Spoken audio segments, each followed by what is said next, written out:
ಹಿಡಿದ ಹೊಲಗಳು ಹಾಡುತ್ತ ಉರುವ ಯೋಗಿಯ ನೋಡಲ್ಲಿ. ನಿಮಗೆ ಬಿಡದಿ ಟೌನ್ಶಿಪ್ ನ ಅಂದ್ರೆ ಬಿಡದಿಯ ಅಸಲಿ ಗ್ರೌಂಡ್ ರಿಪೋರ್ಟ್ ತೋರಿಸುವಂತ ಪ್ರಯತ್ನ ಮಾಡ್ತೀವಿ.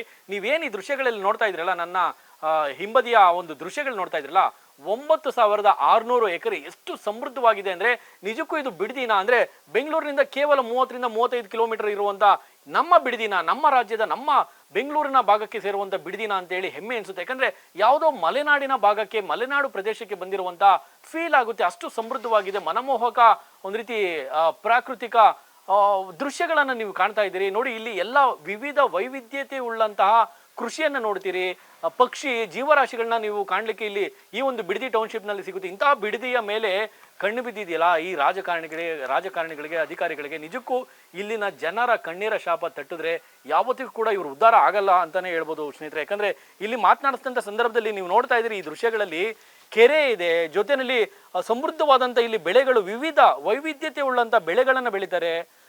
ಏನು ತೆಂಗು ಬೆಳೀತಾರೆ, ಜೊತೆಯಲ್ಲಿ ಇಲ್ಲಿ ರೇಷ್ಮೆ ಕೃಷಿಯನ್ನು ಕೂಡ ಅವಲಂಬಿಸಿರುವಂಥದ್ದು. ಇಲ್ಲಿನ ಹೆಚ್ಚಿನ ಬಹುತೇಕ ರೈತಾಪಿ ವರ್ಗ ಬಹಳ ಇಲ್ಲಿ ಏನು ರೇಷ್ಮೆ ಕೃಷಿಯನ್ನು ಕೂಡ ನಂಬಿಕೊಂಡು ನೆಚ್ಕೊಂಡು ಇಲ್ಲಿ ಇರುವಂಥ ರೈತರು. ಜೊತೆಯಲ್ಲಿ ತೆಂಗು, ನೀವು ಬೆಂಗಳೂರಿನ ನೋಡ್ತಾ ಇದ್ದೀರಿ, ನಿಜಕ್ಕೂ ಒಂದು ಕಡೆ ನೀರಿಗೆ ಹಾಹಾಕಾರ ಇರುವಂಥದ್ದು, ಮಗದೊಂದು ಕಡೆ ನೋಡಿ ಇಲ್ಲಿ ಎಳ್ನೀರಿಗೆ ಇವತ್ತು 80-100 ರೂಪಾಯಿ ಇವತ್ತು ಬೆಲೆ ಆಗ್ತಾ ಇರುವಂಥದ್ದು. ಇಲ್ಲಿ ತೆಂಗಿನ ಮರಗಳನ್ನು ಕೂಡ ನೀವು ಇಲ್ಲಿ ಕಾಣ್ಬೋದು ಈ ಒಂದು ದೃಶ್ಯಗಳಲ್ಲಿ.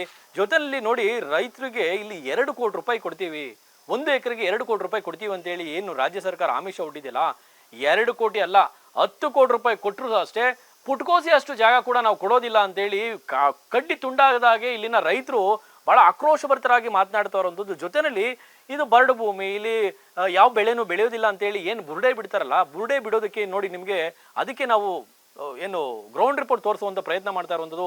ನೀವು ಈ ದೃಶ್ಯಗಳಲ್ಲಿ ನೋಡ್ತಾ ಇದ್ರಲ್ಲ, ಅದು ಬಹಳ ಸಮೃದ್ಧವಾಗಿ ಬೇಸಿಗೆ ಕಾಲದಲ್ಲೂ ಕೂಡ ನೋಡಿ ಈ ಕೆರೆ ಎಷ್ಟು ತುಂಬಿ ತುಳುಕ್ತಾ ಇದೆ ನೋಡಿ. ಇದು ನೋಡೋದಕ್ಕೆ ಒಂದು ರೀತಿ ಅದೃಷ್ಟ ಪುಣ್ಯ ಮಾಡಿರ್ಬೇಕು. ಅದರಲ್ಲೂ ಕೂಡ ನಮ್ಮಂಥ ಬೆಂಗಳೂರಿಗರು ಇಂತಹ ದೃಶ್ಯಗಳನ್ನು ನೋಡೋದಂದ್ರೆ ಬಹಳ ಖುಷಿ ಅಂತ ಅನ್ಸುತ್ತೆ, ಕಣ್ಣಿಗೆ ತಂಪು ಅನ್ಸುತ್ತೆ. ಇಂಥ ಪ್ರಾಕೃತಿಕ ಪ್ರದೇಶದ ಮೇಲೆ ನಿಜಕ್ಕೂ ಈ ರಾಜ್ಯ ಸರ್ಕಾರ ಏನು ಮಾಡೋದಕ್ಕೆ ಹೊರಟಿದೆ. ಟೌನ್ಶಿಪ್ಪು, ಬಿಡದಿ ಟೌನ್ಶಿಪ್ಪು, ನಿಜಕ್ಕೂ ಇದೆಲ್ಲ ಬೇಕಿತ್ತ? ಇಲ್ಲಿನ ರೈತರು ಆಕ್ರೋಶ ವ್ಯಕ್ತಪಡಿಸ್ತಾ ಇರೋಂಥದ್ದು. ಆ ಜೊತೆಯಲ್ಲಿ ಹೈನುಗಾರಿಕೆಯನ್ನು ಕೂಡ ಇಲ್ಲಿ ನಂಬ್ಕೊಂಡು, ಇಲ್ಲಿನ ರೈತರು ನಂಬ್ಕೊಂಡು ಜೀವನವನ್ನು ಸಾಗಿಸ್ತಾ ಇರುವಂಥದ್ದು. ಒಟ್ಟಾರೆ ಬಿಡದಿ ಇದೆಯಲ್ಲ, ಬಿಡದಿ ಒಂದು ಸಮೃದ್ಧವಾದಂಥ ಒಂದು ಪ್ರದೇಶ ಕಣ್ರಿ. ನೀವು ಈ ದೃಶ್ಯಗಳನ್ನು ನೋಡ್ತಾ ಇದ್ರಲ್ಲ, ಭಾಳ ಹಸಿರಿನಿಂದ ಕೂಡಿರುವಂಥ ಪ್ರದೇಶ. ಇಂಥ ಹಸಿರಿನಿಂದ ಕೂಡಿರುವಂಥ ಈ ಪ್ರದೇಶವನ್ನು ಬರಡು ಭೂಮಿ ಅಂತ ಹೇಳ್ತಿರಲ್ಲ, ಹೆಂಗೆ ನಿಮಗೆ ಬಾಯಿ ಬರುತ್ತೆ ಅಂತೇಳಿ? ನೀವು ರೈತನ ಮಗ ಅಲ್ವಾ ಮುಖ್ಯಮಂತ್ರಿಗಳೇ, ಹೆಂಗೆ ನಿಮ್ಗೆ ಬಾಯಿ ಬರುತ್ತೆ ಇದು ಬರಡು ಭೂಮಿ ಅಂತ ಹೇಳೋದಕ್ಕೆ? ನೋಡಿ ಎಷ್ಟು ಅಚ್ಚುಕಟ್ಟಾಗಿದೆ, ಭಾಳ ಸಮೃದ್ಧವಾಗಿರುವಂಥ ಒಂದು ಪ್ರದೇಶ ಇದು ಬಿಡದಿ. ಅಡಿಕೆ ಬೆಳೆಗಾರರು ಇರುವಂಥದ್ದು, ಜೊತೆಯಲ್ಲಿ ಹೈನುಗಾರಿಕೆ, ಆಗಲೇ ಹೇಳಿದಾಗೆ ರೇಷ್ಮೆ ಕೃಷಿಯನ್ನು ನಂಬಿ ಬದುಕ್ತಾ ಇರುವಂಥ ರೈತರು ಬಹುತೇಕ. ಸೊ ಇಂಥ ಒಂದು ಸಮೃದ್ಧವಾಗಿರುವಂಥ ಭೂಮಿಯ ಮೇಲೆ ಅದು ಯಾವಾಗ ಆ ವಕ್ರದೃಷ್ಟಿ ಬೀಳ್ತಾ ಗೊತ್ತಿಲ್ಲ.